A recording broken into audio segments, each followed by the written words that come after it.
So can you see this? Yes, we can see it. Okay. So yeah, let me start. So thank you. Hello, everyone. Good afternoon. This is Isao Kajimura from, I'm a Deputy Head of Power Business Division, SP Energy Corp, Japan.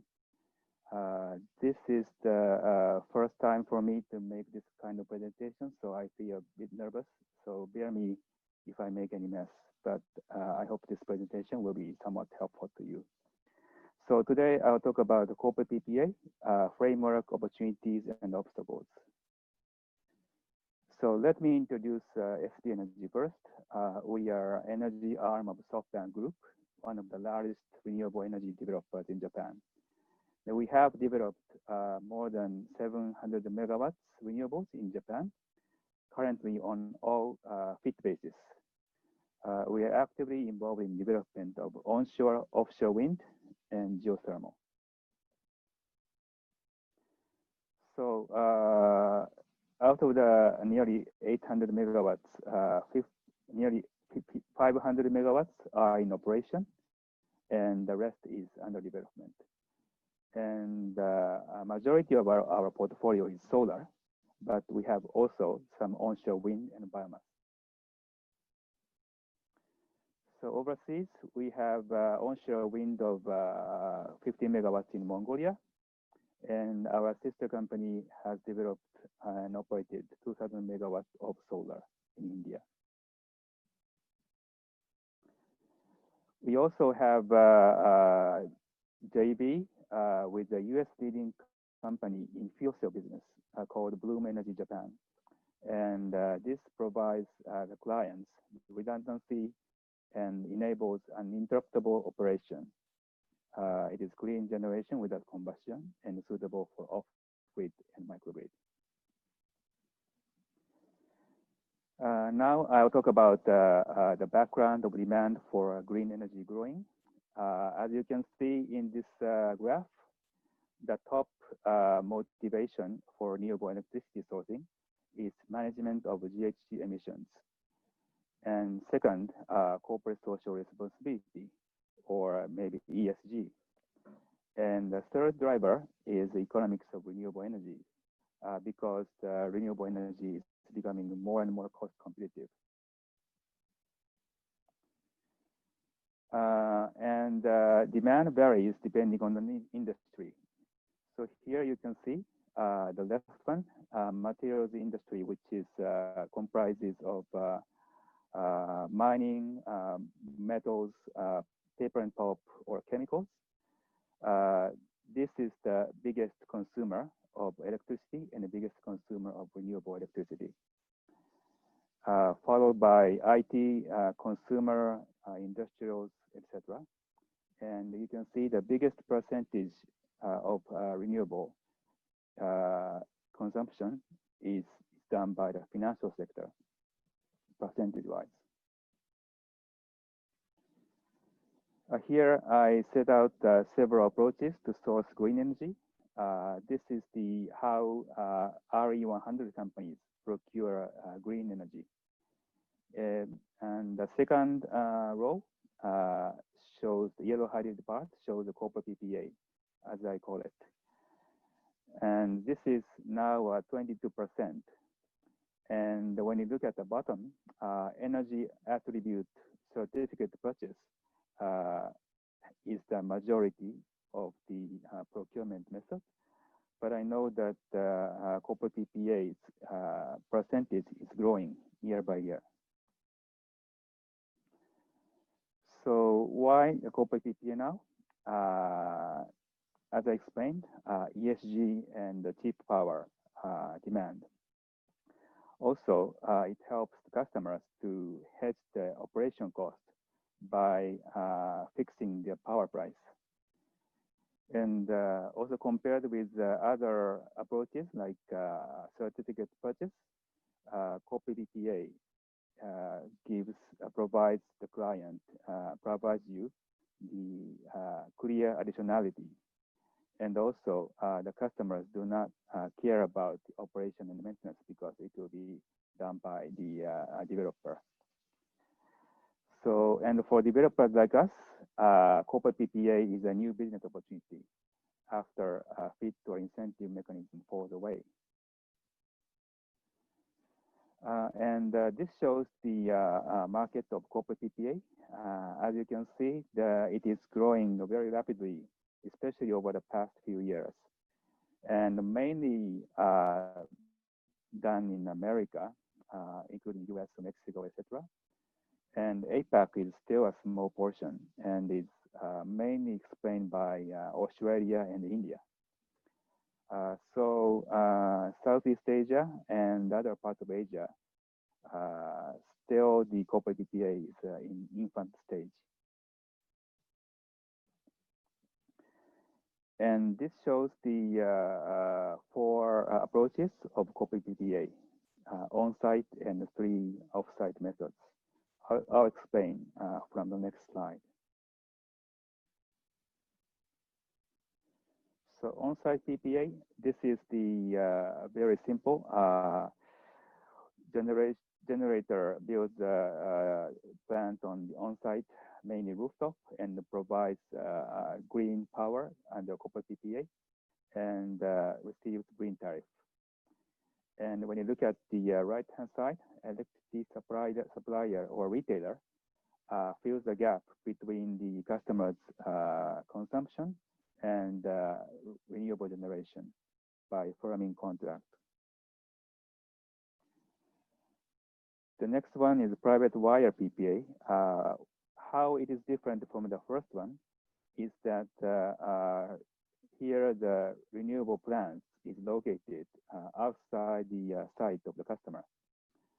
But normally it is located close to or next to the site of the customer. And developer builds a private wire to connect to the customer site. And the next one is the physical PPA or SWIFT PPA. How it is different from the previous 2 is that this uses transmission and distribution network to transfer green energy. Here you can see the customer will have to pay the waiting charge to the TSO, DSO. And also the renewable generator, depending on the market or depending on the country, has the obligation to balance. So there needs to be a balancing service to be procured by a provider. And the last one is synthetic PPA, financial PPA or virtual PPA. The difference from the previous 3 is that this approach is kind of financial, and actually the grids that renewable generator is located could be different from the customer's grid. So the energy does not actually flow through to the customer sometimes, but it still works. And also the settlement between the generator and the customer is only the difference between the pre-agreed strike price and the prevailing power price. So if the market power price is higher, then the renewable generator has to pay the difference to the customer. And if vice versa, customers pay the difference. So key issues of corporate PPA. Terms, depending on the countries. For example, Philippines, I know it is quite short, a few years. And Australia or India are 7 to 10 years. And the US, Europe, Singapore, Thailand, longer than that. For a customer, longer term will enable tariff reduction, but it loses flexibility to get away if the prevailing power price falls significantly. So there's some certain risk. For a generator, longer tenor will improve cash flow because they can get bigger debt size, and there is a chance of releveraging in the middle. But they have to need renewal of certain equipment, so additional capex during the term. So the price issue is whether the corporate PPA price here is cheaper than the prevailing utility tariff. And if not, how much premium are the customers ready to pay? So for your reference, in Japan, some retailers or utility offer green premium tariff and supplying green energy. That is normally 2 to 5 yen higher per kilowatt hour higher than the normal tariff. Tariff design, as far as I know, there are 4 or maybe more types of tariff design. One is fixed tariff, then declining, CPI escalation, linked to the prevailing retail tariff. So linked to the prevailing retail tariff means that, for example, a 5% discount over the prevailing retail tariff. So volume, profile, shape. The generator needs to care about customers' minimum consumption versus maximum generation. If the customer's consumption is higher, for example, in a big factory, you don't have to worry. But if generation exceeds customer's minimum consumption, you have to think about how to deal with the residual energy, which was not off-taken by the customer. So the solution is either to export to the grid or use storage. And for customers, normally the contract is pay as produced. So there is a volume risk because it does not necessarily fit with the consumption profile. So in that case, the customer normally can enter a farming contract with a third party or manage its own load profile, kind of demand response. Off-taker credit is key for seller. Parent company guarantee or other credit support may be required. For SMEs, aggregation is one way to manage the credit issue. And in the future, maybe credit intermediaries like guaranteeing companies may emerge. In some countries, as far as I know, for example, in Taiwan, TSO backs up the offtake in case of termination due to the default of the buyer. And we are now exploring opportunity to make C&I business, corporate PPA business in Japan. And we identify certain costs which were hidden in FIT scheme. One is a balancing cost to balance the grid demand and supply, and also transmission loss. These are not negligible costs, so you have to bear that in mind in developing business. So last one, the financing. Long tenor is key to be competitive for a developer like us. But according to my experience, over 10-year tenor is not so easy because the banks do not normally want to take the credit risk of the private company for more than 10 years. And EPC competitiveness is very important, but also you have to pay attention to the credit of the contractor to get construction financing. Then I'll move on to the opportunities and obstacles in Southeast Asia. I think Southeast Asia has a lot of opportunities because it has a lot of good industrial customers. So they are potentially a good customer of Corp PPA. And actually, the market seems to be starting from on-site or rooftop self-consumption. But from the perspective of customer, they have a choice of either procuring through the Corp PPA or invest themselves into a generation plant. So cash-rich customer might prefer self-investment. So that is a tricky point for a developer like us. And in Southeast Asia, as well as in other parts of the world, renewable generation cost is declining. So that is good. And after all, the cost competitiveness against grid power is a key factor to make this business to make a break. So there are several regulatory arrangements to be improved. One is, for example, the renewable energy targets would hopefully be put in place. And liberalizing direct contracting is expected.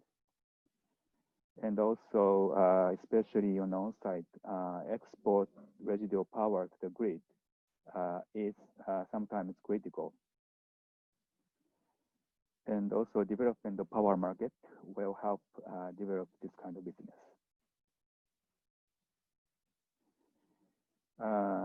And also, TSOs, DSOs expected to cooperate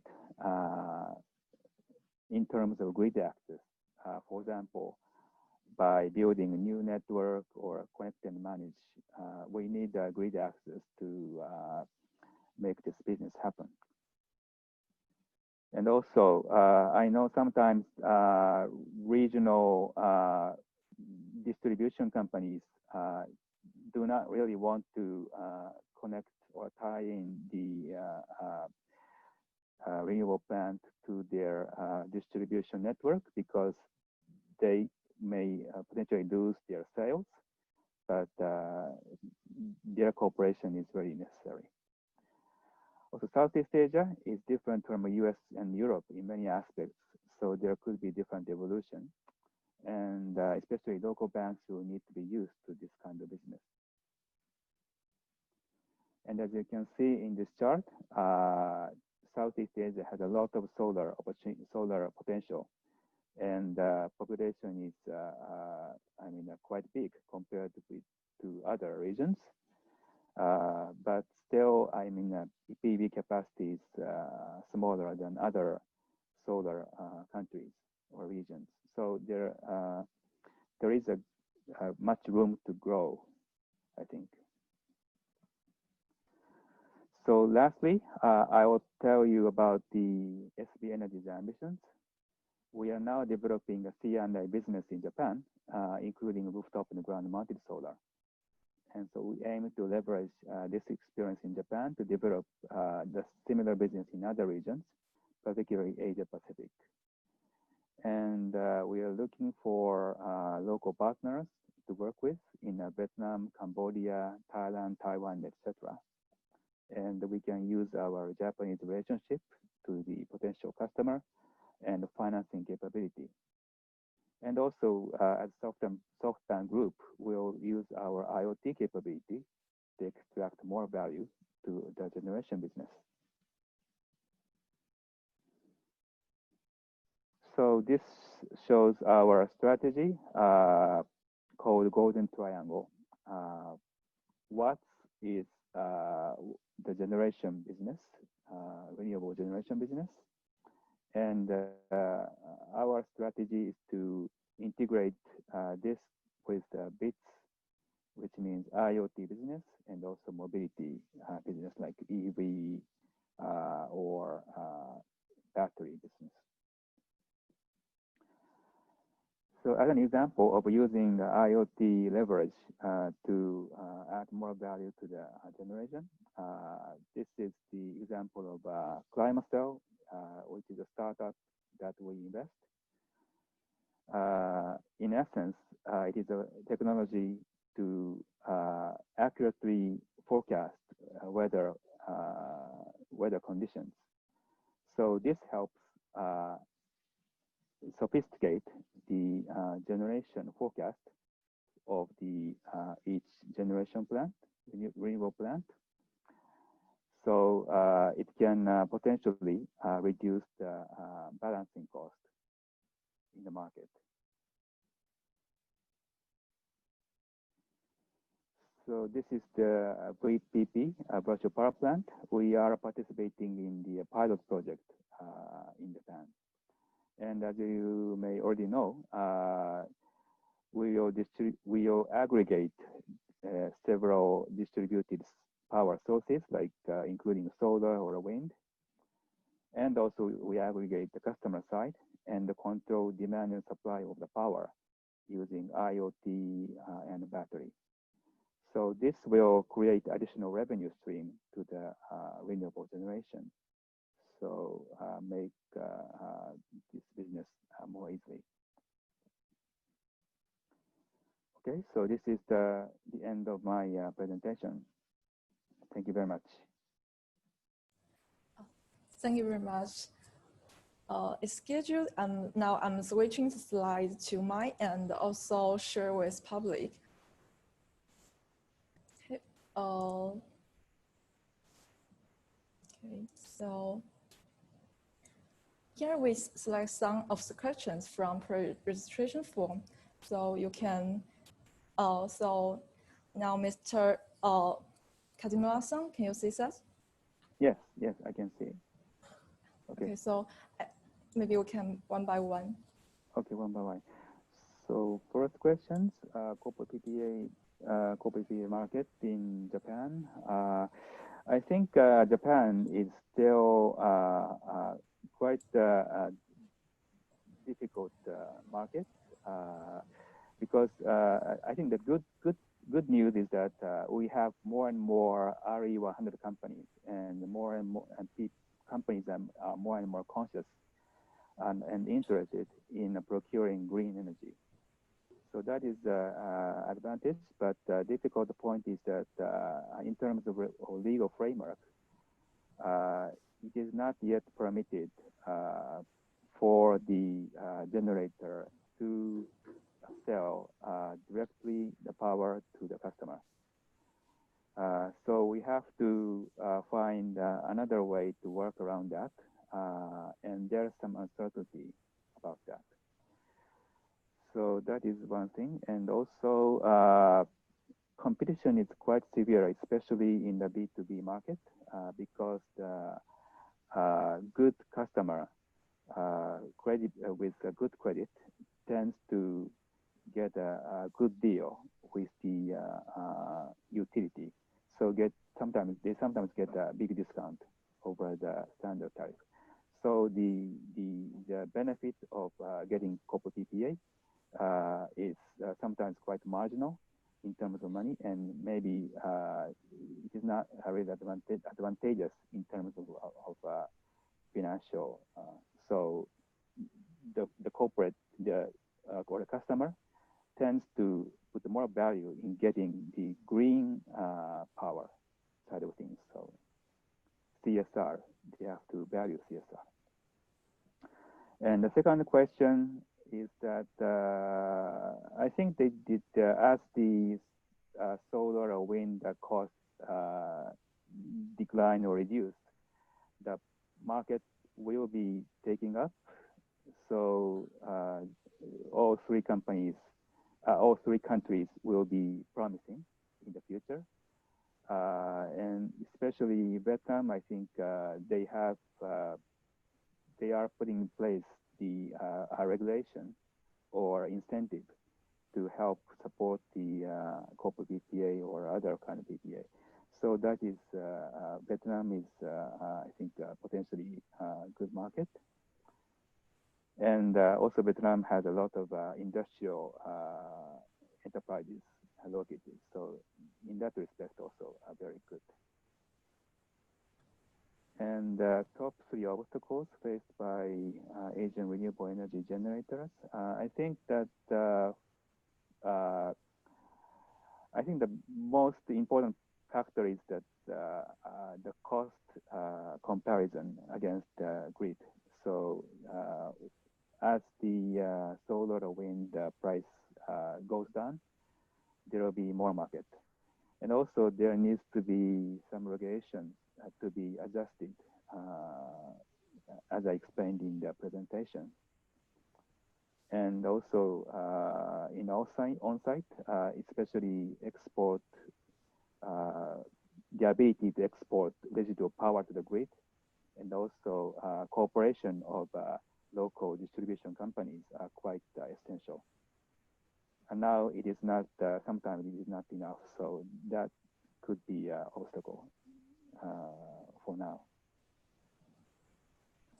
So future prospects of VPP program and potential. I think, as I explained, we are doing the pilot project in Japan, and we hope to cooperate with local companies to introduce our expertise and experience in Japan to those countries. So, question 5. Yeah, I think that when the price advantage is growing, I think that the Japanese government will also try to accommodate that kind of new business. So I think they will try to adjust the regulation to cope with that changing environment. So I'm kind of optimistic about the Japanese market in the future. Okay. Oh, okay. So, okay. So thanks so much for your kind sharing. And there are still some remaining questions in the Q&A box because we know that SB Energies have very strict rule for medium. So we will only admit 2 questions here from our audience. Can you open the Q&A box? Okay. Okay. Typical risk management strategies around C&I rooftop.